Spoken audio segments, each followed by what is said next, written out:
அனைவருக்கும் இனிய காலை வணக்கம் நண்பர்களே. மீண்டும் ஒரு பதிவில் உங்களை எல்லாம் சந்திப்பதில் மிக்க மகிழ்ச்சி. நான் உங்கள் மந்திரலாவண்யா.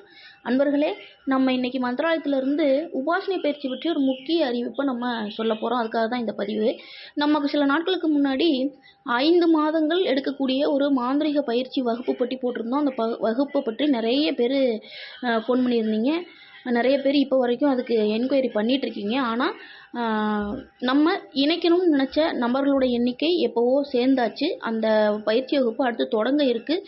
அதனால் அந்த பயிற்சி வகுப்பை கேட்டு தயவு செஞ்சு யாரும் திரும்பவும் தொடர்பு கொள்ள வேண்டாம் அப்படின்னு நான் கேட்டுக்கிறேன். 1.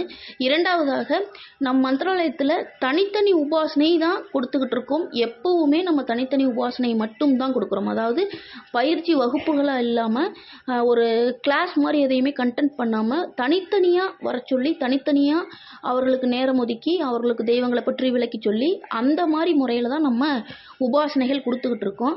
அப்படி நம்ம மந்திராலயத்தில் இது வரைக்கும் நிறைய உபாசனைகள் கொடுத்துருக்கோம். இதன் பிறகு அந்த மாதிரி தனித்தனியான பயிற்சி மட்டுமே நடைபெறும். ஒருத்தருக்கும் தனித்தனி பயிற்சி மட்டுமே நடைபெறும். அதே சமயத்தில் தெய்வம் சித்தியானதன் பிறகு மற்ற சில வழிகள் மூலமாக, அதாவது தெய்வம் சித்தி அடைந்தவர்களுக்கான குழு அப்படின்னு சொல்லி ஒன்று இருக்குது.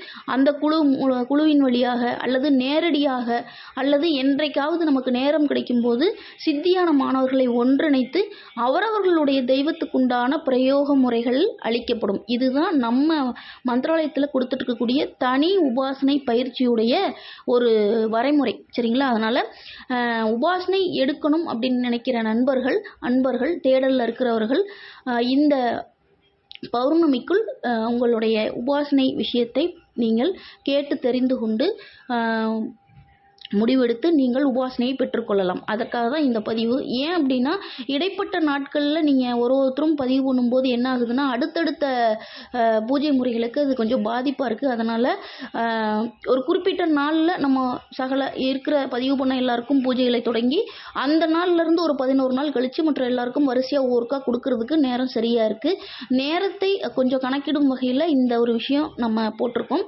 அதனால் இனி இந்த ஆகஸ்ட் மாதத்தில் வரக்கூடிய பௌர்ணமி என்று பூஜையை ஆரம்பித்து அடுத்த ஒரு 11 நாளில் முடித்து உபாசனை பெற வேண்டும் என்று நினைப்பவர்கள் தாராளமாக இந்த ஒரு வாரத்திற்குள் தொடர்பு கொண்டு தங்களுக்கு எந்த தெய்வம் சித்தியாகும், எந்த மாதிரியான தெய்வத்தை தேடலோடு இருக்கீங்க, அந்த தெய்வம் சித்தியாகுமான்ற தகவலை கேட்டுட்டு அதன் பிறகு பதிவு செய்து கொள்ளலாம்.